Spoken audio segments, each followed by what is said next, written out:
Magandang umaga po sa ating lahat. Narito ang ating weather update para sa araw ng Martes, October 14, 2025. Sa ngayon, patuloy ang pag-iral ng easterlies or yung mainit at malinsangan na hangin na nanggagaling sa dagat Pasipiko dito sa may Luzon at Visayas. Samantala, meron tayong minomonitor na low pressure area dito sa labas ng ating Philippine Area of Responsibility.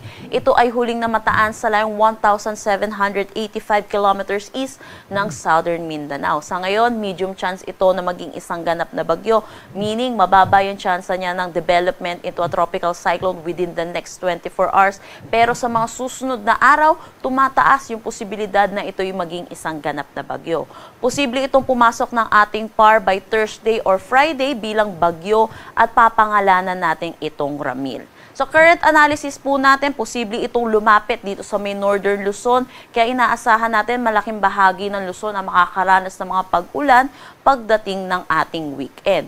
Pero sa ngayon, malayo pa po itong low pressure area natin, so posibleng magbago pa rin po itong track natin. Patuloy natin itong imo-monitor. Para naman sa magiging panahon natin ngayong araw dito sa Luzon, inaasahan natin. Dito sa may Cagayan Valley, Isabela, malaking bahagi ng Central Luzon, Metro Manila, Calabarzon, Bicol Region, Marinduque at Oriental Mindoro ang maulap na papawiri na may mga kalat-kalat na pag-ulan ngayong araw, dulot ito ng easterlies. Hindi naman po natin inaasahan na tuloy-tuloy itong mga pag-ulan po natin at posible yung moderate to at times heavy po.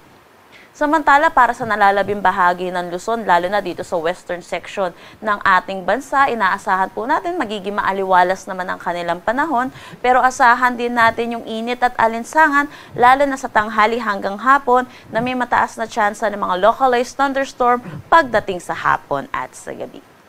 Agwat ng temperatura for Metro Manila, 25 to 31 degrees Celsius, Lawag, 24 to 32 degrees Celsius. For Tuguegarao, asahan natin ng 24 to 31 degrees Celsius, Baguio, 17 to 22 degrees Celsius, Tagaytay, 22 to 29 degrees Celsius, at Legazpi, 24 to 31 degrees Celsius. Para naman dito sa Eastern Visayas, dulot din ng easterlies, inaasahan natin mataas ang tsansa ng kanilang mga pag-ulan ngayong araw.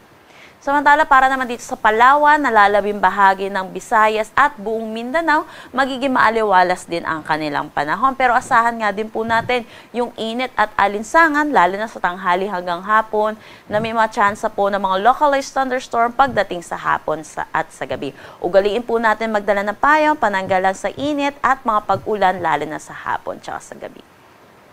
Agwat ng temperatura for Calayan Islands at Puerto Princesa, 25 to 32 degrees Celsius. Dito sa Iloilo, 24 to 31 degrees Celsius.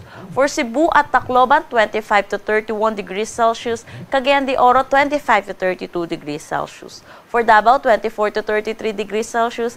At Zamboanga, 24 to 33 degrees Celsius. Wala naman tayong nakataas na anumang gale warning sa anumang seaboards ng ating bansa. Ang sunrise natin mamaya ay 5:47 AM at ang sunset natin mamaya ay 5:37 PM.